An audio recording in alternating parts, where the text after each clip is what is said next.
અલગ અલગ પ્રકારની ચલની માહિતી આપી હોય અને સૂચકાંક શોધવાના હોય, તેની અંદર અચળ સૂચકાંક આપણે શીખી ગયા, એના પારંપરિક સૂચકાંક શીખી રહ્યા છીએ. જેની અંદર ચલ પરથી પારંપરિક સૂચકાંક કેવી રીતે શોધાય એ આગલા લેક્ચરમાં જોયું. આજે અલગ અલગ પ્રકારના સૂચકાંક જ આપી દીધા હોય એટલે એક સૂચકાંક પરથી પારંપરિક સૂચકાંક કેમનો શોધી શકાય એ આજે આપણે શીખવાનું છે. તમે જોશો રકમ પણ એ પ્રકારની હશે, વર્ષ આપેલા છે અને અચળ સૂચકાંક આપી દીધેલો છે. એક સૂચકાંક ઓલરેડી શોધેલો જ છે, જે જવાબ શોધતા તો ઓલરેડી શોધેલો જ છે અને એ આપી દીધો છે, પણ એના પરથી પારંપરિક સૂચકાંક શોધવાનું છે. રીત નંબર આપી 3. તો સૂત્ર આગળના જેવું પારંપરિક સૂચકાંક શોધવાનો હોય એટલે ઉપર આવે ચાલુ વર્ષનું અને ભાગ્યા અગાઉના વર્ષનું. એટલે અહીંયા આગળ લખાશે ઉપર ચાલુ વર્ષનો જે માહિતી આપી હોય ચાલુ વર્ષનો અચળ સૂચકાંક ભાગ્યા પારંપરિક છે એટલે અગાઉ આવે અને અચળ આધારની હોય તો આધાર વર્ષ આવે. હવે પારંપરિક છે એટલે શબ્દ આવશે અગાઉના વર્ષનો અચળ સૂચકાંક ગુણ્યા 100. આગળના જેવી પદ્ધતિ છે પણ જેની અંદર ખાલી સૂચકાંક શબ્દ આવે છે, જ્યારે પેલામાં ભાવ, જથ્થો, આયાત, નિકાસ આવા શબ્દો આની અંદર આવતા હતા.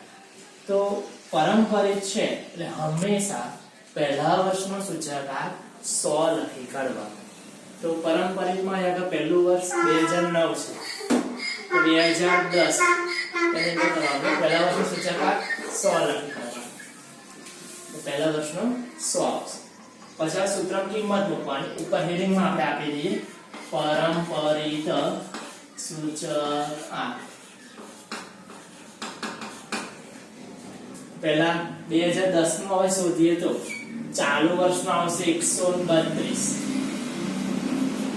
ભાગ્યા અગાઉનો. શબ્દ ધ્યાન રાખવાનું, અગાઉનું છે, અગાઉનું એટલે આગળનું છે, ભાગ્યા અગાઉના વર્ષનો સૂચકાંક. અગાઉનું એટલે આ વર્ષ 2009 અને એનો સૂચકાંક એટલે 120 ગુણ્યા 100 110. જવાબ આવશે 110. એના 2011 નું ગણીએ તો ચાલુ વર્ષનો આવશે 96 ભાગ્યા અગાઉના વર્ષનું. અગાઉના વર્ષનું એટલે 2010 થયું, એનો સૂચકાંક છે 132 ગુણ્યા 100 72.73. એના ચાલુ વર્ષ 2012 માટે શોધીએ તો ચાલુ વર્ષનો આવશે 144 ભાગ્યા અગાઉના વર્ષનો એટલે આવ્યા વર્ષનો 96 છે એટલે ભાગ્યા 96 ગુણ્યા 100 150. પછી ચાલુ 2013 ની વાત કરીએ તો ચાલુ વર્ષનો એટલે 138. અત્યારે 2013 ચાલે છે એવું વિચારવાનું તો 138 ભાગ્યા અગાઉનું એટલે આગળનું, એનો સૂચકાંક એટલે 144 ગુણ્યા 100 95.83. અને છેલ્લું ચાલુ વર્ષનો એટલે 2014 નો સૂચકાંક છે 104 એટલે 108 ભાગ્યા આગળનું 138 ગુણ્યા 100 78.26. અહીંયા આપણે પહેલું લખ્યું પૂરું. હવે આપણે બીજા દાખલા તરફ જઈએ તો ઉદાહરણ 9. એમાં થોડું નવું બદલ્યું છે. ઉપર સૂચનાની આપણને આપી છે વર્ષ 2007-8. ઉપર ખાસ ધ્યાન રાખવાનું કયું વર્ષ આવ્યું છે 2007-8 ને આધારે ભાવનો સૂચકાંક નીચે મુજબ છે. સૂચકાંક આપણને આપી દીધો છે, તે પરથી પારંપરિક સૂચકાંક શોધો. એટલે અહીંયા પણ પારંપરિક સૂચકાંક શોધવાનું છે. આગળની મેથડ અને આમાં મેથડમાં શું ડિફરન્સ હતું? આગળ ચલની માહિતી હતી, ભાવ, જથ્થો, આયાત, નિકાસ સીધું કહેતા હતા, એમાં સૂચકાંક આપતા હતા નહીં. જ્યારે અહીંયા સૂચકાંક આપણને આપી દીધો છે. તો અહીંયા સૂચકાંક જો ભાવનો સૂચકાંક અને વર્ષ આપણને આ રીતે આપ્યું છે. આનો મીનિંગ 2008 માં વર્ષ શરૂ થાય અને 2009 માં પૂરું થાય. 1/4/2008 શરૂ થાય, 31/3/2009 પૂર્ણ થતું હોય. આવી આપણને માહિતી આપી છે. તો પહેલા આપણે એનું સૂત્ર લખવું પડશે. પારંપરિક છે એટલા માટે ઉપર આવશે ચાલુ વર્ષનું અને જે ભાગાકારમાં આવશે અગાઉના વર્ષનું. આ રીતના આખું આવશે. તો સૂત્ર લખીએ તો ચાલુ વર્ષનો ભાવનો સૂચકાંક શોર્ટમાં લખશે તો ચાલશે. ચાલુ વર્ષનો સૂચકાંક ભાગ્યા અગાઉના વર્ષનો સૂચકાંક ગુણ્યા 100. હવે પારંપરિક સૂચકાંક હોય એટલે હંમેશા પહેલા વર્ષનો સૂચકાંક 100. પરંતુ આ દાખલામાં બદલ્યું એ છે કે ઉપર હેડિંગમાં આપ્યું છે વર્ષ 2007-8 ને આધારે માહિતી આપી છે. ઉપર જે હેડિંગમાં વર્ષ આપ્યું છે તમે જોજો ટેબલમાં 7-8 છે ને સીધું જ 8-9 થી સ્ટાર્ટ થાય છે. એટલે આ એક થોડું ટ્વિસ્ટ છે કે ઉપર હેડિંગમાં જે વર્ષ આપણને આપ્યું હોય અને એ નીચે ટેબલમાં જ્યારે ના હોય તે વખત પહેલા વર્ષનો સૂચકાંક 100 લખાશે નહીં.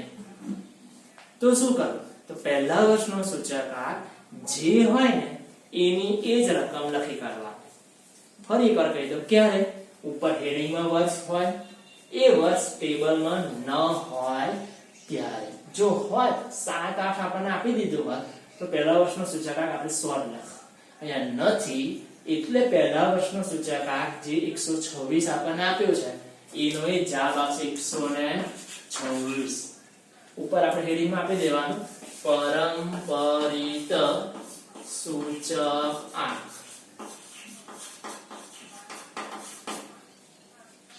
હવે આપણે સૂત્રમાં એપ્લાય કરવાનું.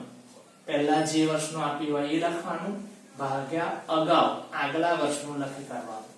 આ 2009-10 નું આપણે શોધીએ તો ચાલુ વર્ષનો સૂચકાંક છે 130.8 ભાગ્યા અગાઉ એટલે એનું આગળનું વર્ષ, તેની આગળનું 8-9 એનું સૂચકાંક 126 ગુણ્યા 100 103.81. એના 2010-11 નું શોધીએ તો 143.3 ભાગ્યા આગળનું 130.8 ગુણ્યા 100 109.56. 11-12 નું શોધીએ તો 156.1 ભાગ્યા આગળનું એટલે આગળનું એટલે આવે 143.3 ગુણ્યા 100 108.3. પછી એના 167.6 ભાગ્યા અગાઉ આવે 156.1 ગુણ્યા 100 107.37. 13-14 નું શોધીએ તો 177.6 ભાગ્યા અગાઉ 167.6 ગુણ્યા 100 105.57. એના 14-15 નું શોધીએ તો ચાલુ વર્ષનું આવે 181.2 ભાગ્યા અગાઉનું 177.6 ગુણ્યા 100 102.03. અને છેલ્લું ચાલુ વર્ષનું આવે 177.2 ભાગ્યા અગાઉનું એટલે આવું 181.2 ગુણ્યા 100 કરવાનું 57.89. અહીંયા આપણી આની પૂર્ણ થાય.